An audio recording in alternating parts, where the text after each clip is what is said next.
Aloha! Welcome to KTA's Quick and Ono Recipes. I'm Chef Ryan Covert, and today we're going to make a Portuguese sausage mushroom cheese frittata. Let's get started. Preheat the oven to 400 degrees.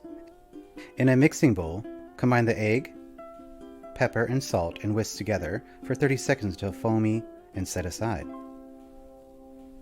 Heat a 12-inch oven-safe skillet over medium heat, spray with non-stick cooking spray, add the sausage and cook for 5 minutes. Remove the sausage from the pan, place into a plate lined with a paper towel and set aside.